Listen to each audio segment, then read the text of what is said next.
Hello! As the stock market is in discount mode, you may see me making videos about companies that I have talked about in the past. Because when a very important component of the company changes, then we may want to revisit, see whether it's now a good opportunity to buy. And something really important has changed with Amazon right now. It's been down almost 20% in the last month.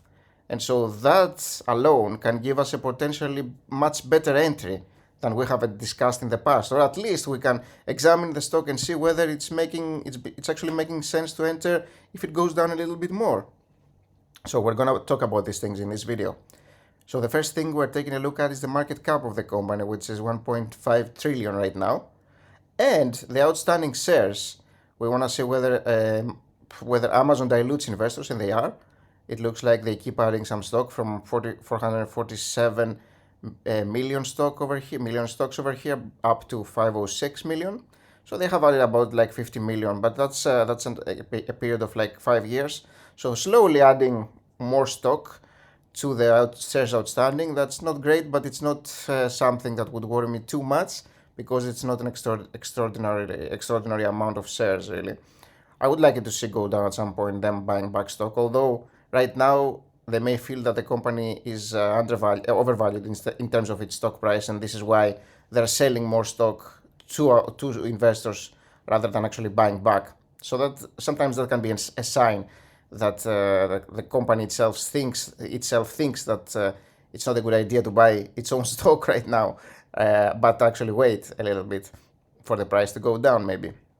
So we are taking a little bit of a closer look right now on the income statement of the company, see what the company is making in terms of money, and we always want to examine about 5 years. We could always go back much more, but it may be a little bit too much really. And the very nice thing about Amazon, which I really like, is the fact that they have consistent and great growth in terms of revenue, gross profit. You see here there's like in the 30s for the most part, apart from 2019, which is a little bit weird. I would expect it to be higher back then, but especially entering the pandemic phase, it's a bit weird. But overall, they are enjoying like almost a 30% year-over-year growth in terms of revenue, and that's amazing, and that's something that you potentially would want to pay a little bit more for sure. So you may not want to pay a multiple of 20 necessarily. You may even want to go up to 30 because the company is growing that fast. If you believe that the company will keep growing that fast, that is, right? Because that matters as well. And you will see here in the net income of the company that there is some outstanding growth over here. Look at that, from 3 billion in 2017 to 26 billion in like 4 years. Well, that's like 8 times, almost 9 times growth from 2017. That's absolutely insane. So great stuff from Amazon here. And let's take a look at the balance sheet now. So in terms of its balance sheet, the company seems to be growing its assets again in a very nice rhythm over here.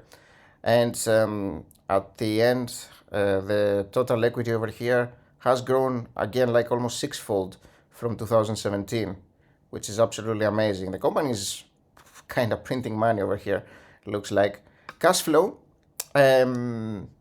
So cash from operations, 18 billion, 30 billion, 38, 66, 54. A little bit of a drop over here in the last 12 months. That can be a little bit concerning actually. But cash from investing a lot really in capital expenditures over here. I'm assuming they're making a lot of new warehouses and all that, which is a nice thing to see. And investing in some market securities, they mostly invested in 2020. I've seen a lot of companies actually investing in 2020 instead of this current few months really. So that's very interesting. This is where I invested myself. It was like 2020 really, when the downturn happened it was like March or April or something of that sort, where the market went down like 20%. I found this to be a fantastic opportunity, as I do find it to be a fantastic opportunity right now, really, when the market is also going down. So the debt, cash from financing, a little bit over here in 2017 they were actually borrowing. So yeah, they had a lot of debt over here that they got. But after that, things look fine, apart from the last 12 months where they issued a little bit more debt over here, as you can see.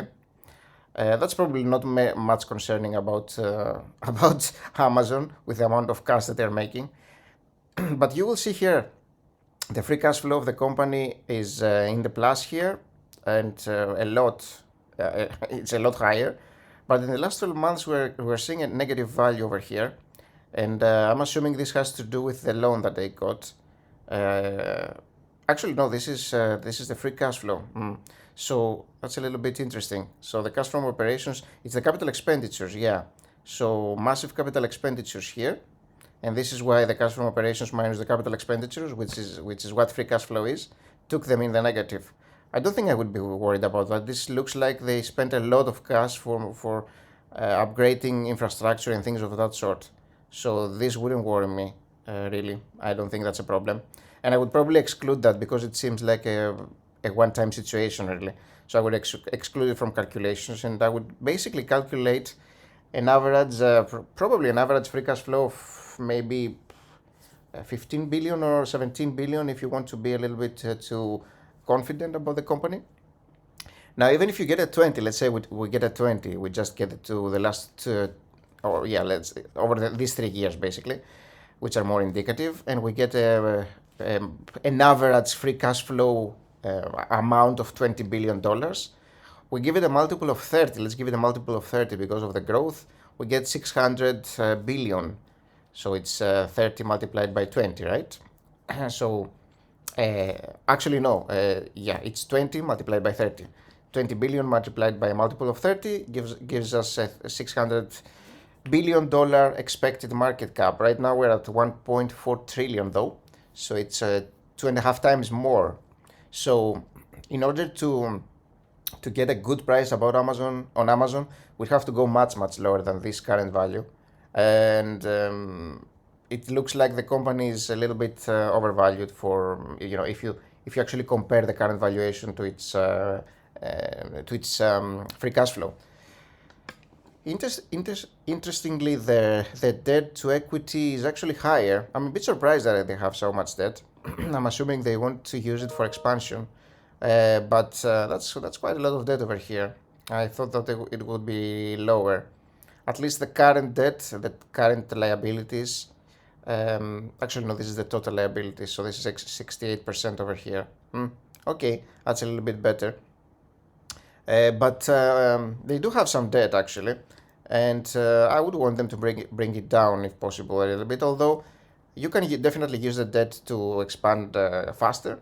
I mean, with a company like Amazon making that much free cash flow, I don't think they will have a lot of trouble with debt.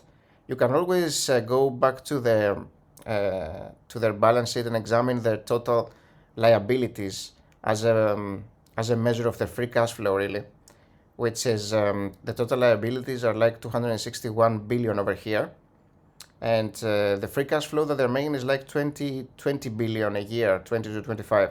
So that's a lot. It's actually a lot of liabilities, and that's a little bit worrying. They have to bring it down. It's a little bit too much, I feel. But all right, would I buy? So the current valuation is obviously much better than before, just because the company has dropped a lot from 3,700 really, almost $1,000 of a drop. But I think that still the company is actually overvalued for a value investor to get into. So I would ideally want to see it maybe around here really, and even then it could potentially be a little bit overvalued, but I would examine it again just because of the awesome growth that the company has, and in the future I feel that they will be doing much better even. Now you will see here that the projected PE is actually even higher than what it is now. That's not great to see, and you'll notice that the price to book ratio is 11. It's also high, and you would kind of expect that with all the debt that you saw and the insane amount of price really, and. I'm talking, that is not directly comparable, of course, to the price to book ratio, but I just mention it, because you can, it's a big problem that ties to the book really, to the assets of the company, and you want the debt to be comparable to your current assets, so that you know if things go wrong, you can use that to alleviate the debt. And in this case, the actual debt that they have, the liabilities are actually much higher than what they are getting in terms of even free cash flow. So that's not awesome. But okay.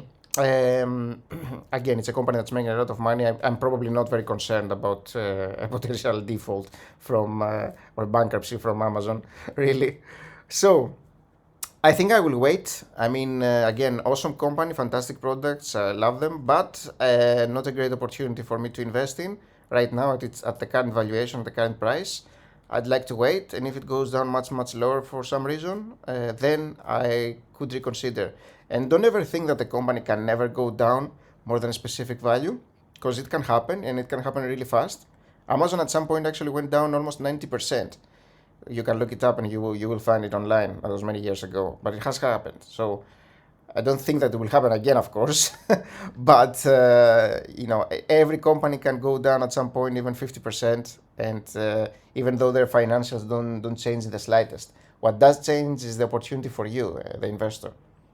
So thank you for watching the video. If you did enjoy it, please take a look at this Airbnb video that I created earlier.